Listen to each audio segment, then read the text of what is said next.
जय श्री राम। मैं आपका छोटा भाई रवि तोमर कोत्याना। साथियों, आज हम बात करेंगे एक ऐसी बहादुर रानी की जिन्होंने अपना नाम भारतीय इतिहास के पन्नों में स्वर्ण अक्षरों में दर्ज करवा दिया। आज हम बात करेंगे महारानी मणिमाला जी की। साथियों, बात आज से लगभग 500 वर्ष पहले की है। 27 जनवरी 1528 की वह शाम, जब चंदेरी का दुर्ग धूल के गुब्बार से घिर चुका था। घोड़े की टाप महल की ओर आती हुई साफ सुनाई दे रही थी। बाबर अपनी तोपों से लैस सेना के साथ चंदेरी दुर्ग पर कब्जा करने पहुंच चुका था। मंत्रियों ने जब राजा मेदिनी राय खंगार जी को यह सूचना दी कि बाबर ने हमें आत्मसमर्पण करने का कहा है, तो अति पराक्रमी महाराजा मेदिनी राय ने समर्पण करने की बजाय अपनी छोटी सी सेना के साथ बाबर की विशाल सेना से युद्ध करना स्वीकार किया। साथ ही उन्होंने एक पत्र मदद के लिए राणा सांगा जी को भी भेजा। बाबर और मेदिनी राय के बीच भयंकर युद्ध हुआ। युद्ध ऐसा कि मेदिनी राय की छोटी सी सेना ने तोपों के लैस बाबर की विशाल सेना के पर चक्के उड़ा डाले। उन्होंने बाबर की सेना को पूरी तरह से परास्त कर दिया था।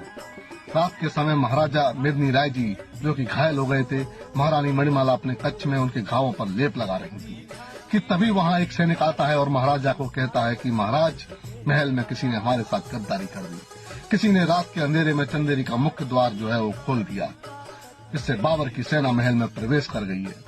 लेप लगवा रहे महाराजा मेदिनी राय ने महारानी मणिमाला को लेप लगाने से मना करते हुए कहा कि अब समय युद्ध का है और 28 तारीख का वह दिन चंदेरी के दुर्ग में भीषण युद्ध होता है। खंगार राजपूतों ने अपने शौर्य और पराक्रम का अद्भुत परिचय दिखाया। युद्ध में घायल महाराजा मेदिनी राय बेहोश होकर अवचेतन की स्थिति में चले गए। इस बीच बाबर की सेना ने कई सैनिकों सहित नन्हे बच्चों, जो कि 10-10, 12-12 साल के बच्चे थे, उनकी गर्दन धड़ से अलग करके उसकी एक मीनार बनाई और उस पर बाबर ने अपना हरा झंडा गाड़ दिया। यह बात जब महारानी मणिमाला को पता चली, जो कि स्वयं एक बहादुर योद्धा थी, उन्होंने धनुष की प्रत्यंचा खींची और एक ही बाण में वह मीनार गिरा दी।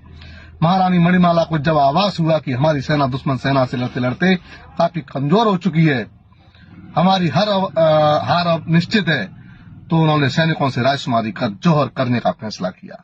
एक विशाल अग्निकुंड में अग्नि प्रज्वलित कर महारानी मणिमाला जी ने दुश्मनों के हाथ न लग पाए, इसलिए अपने साथ 1600 वीरांगनाओं के साथ हंसते हंसते अपने प्राणों का न्यौछावर कर दिया। बाबर को जब यह बात पता चली तो वह दौड़ता हुआ उस जौहर कुंड के पास पहुंचा। इस मंजर को देखते हुए वह हक्का बक्का रह गया।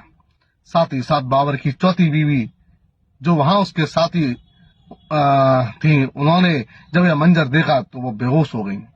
साथियों, महारानी मणिमाला हमेशा हमेशा के लिए इतिहास में अमर हो गईं। ऐसी वीरांगनाओं को सत सत नमन। जय हो भारत की भूमि।